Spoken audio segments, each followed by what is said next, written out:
It's Sunday morning on CBS, and here again is Jane Pauley. That's Sly and the Family Stone, part rock, part soul, part pop, all groundbreaking music, until Sly Stone largely retreated from public view. This month, the elusive star is out with a memoir. We asked Kelefa Sanneh to sum up Sly Stone's unfinished legacy.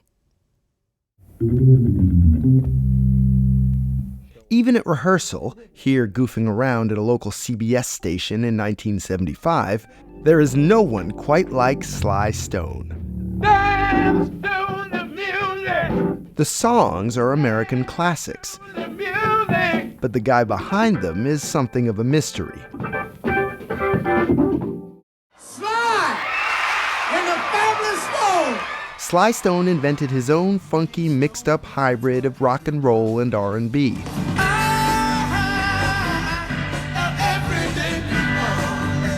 And with his band, Sly and the Family Stone, he became one of the most influential musicians of the late 1960s. Like seeing the black version of the Beatles. Funk legend George Clinton is a longtime friend.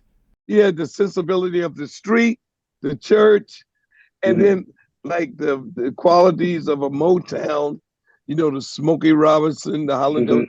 He was all of that in one person. Watching the band in the 2021 documentary Summer of Soul, it still feels like something new. Not your first time in this room. Nah, this is my clubhouse. Amir Questlove Thompson won an Oscar for the film, and now he's publishing Sly's memoir, with a title taken from one of his classic songs, "Thank You for Letting Me Be Myself Again."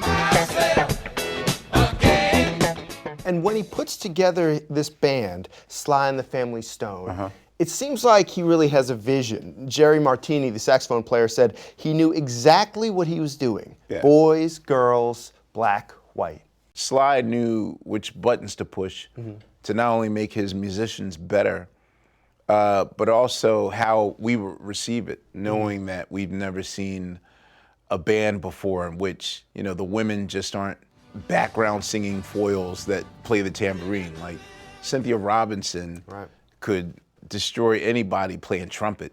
So to have a band that has women playing instruments as serious as men do, to have the white guy as the drummer, if you're the drummer in a black band, you better be good. You know what I mean? Sly Stone grew up Sylvester Stewart in San Francisco and worked as a DJ before founding the band in 1966.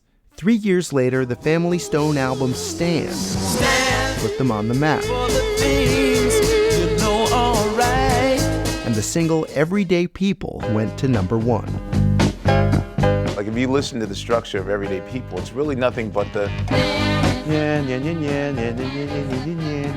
which who has the wit and the clever mind to figure out how to insert this potent message inside of a song so innocent sounding.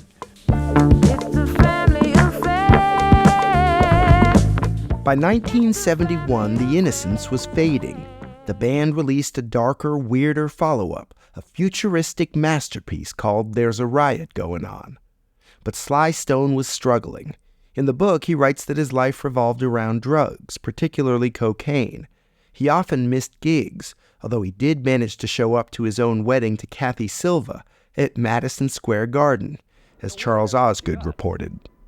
Not everyday people by any means, but as Sly slyly observed in his Everyday People song, different strokes for different folks. Charles Osgood, CBS News, New York. By the 80s, the band had basically disintegrated, and Sly Stone himself was occasionally seen offstage, as in this 1983 court appearance on a cocaine possession charge. You gonna hire your own lawyer, son? Yes. He made a few comeback attempts, but mainly laid low. The biggest shock of the night came when reclusive funk rock pioneer Sly Stone hit the stage. Stone surfaced again in 2006 at a Grammys tribute. His first time with the original group since the 70s. But he left before it was over. By 2011, he was living in a camper van, To many fans, it seemed like rock bottom. Now 80 years old, Sly Stone is still living a reclusive life, but he has a house in an anonymous LA suburb. Through a representative, he declined our request for an interview. But the real family Stone, son Sylvester Stewart Jr. and daughters Novena Carmel and Sylvette Fun Stone, agreed to speak on his behalf. We're sitting here in his house talking about him, and he can't be here with us today. How's he doing? He's doing okay. He's still talking trash and all that. Still, you know, he's loving and caring still. Appreciate it. But he still don't take no mess from nobody. Nobody. Fun Stone was at home for some of her father's darkest days. He writes in the book about how you were one of the people tasked with helping to keep the drug dealers away when he's trying to stay clean. Is that true? I had a few conversations, yeah. So I'll just be like, look, bro, you know what I'm saying? You got a dad too. This is my dad. You're killing him. Stop. Or it's gonna get bad. What you wanna do? You just had to just put your foot down and let him know you're not welcome. Don't come back over here, or it's gonna be a problem. Longtime manager Arlene Hershkowitz says that after more than half a century of high times and hard living, Sly Stone has finally found peace and sobriety. He's clean now, right? Yeah, oh yeah. How long has he been clean? This will be in December, it'll be 4 years. 4 years? Yeah. Did you ever think that you'd be sitting here talking about Sly 4 years clean? No, but I'm so happy that I am. One product of his newfound sobriety? The new memoir, a very personal book that was also, it turns out, a group project. On this book, there are 3 names on the author page. There's Sly Stone, there's the writer Ben Greenman, and there's you. Yeah. How did this process work? There were a lot of sessions. I would say, we've counted almost 300. 300 interview sessions? Yeah. My goodness. Yeah.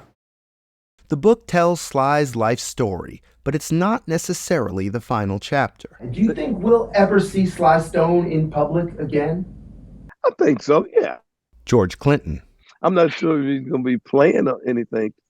He's got music that I know he wants to get somebody to do something with. He's going to find a way. You think Sly Stone is not finished yet? I hope not. Let's put it that way. It's a family affair. Sly Stone's band may not be back together, but his family seems tighter than ever.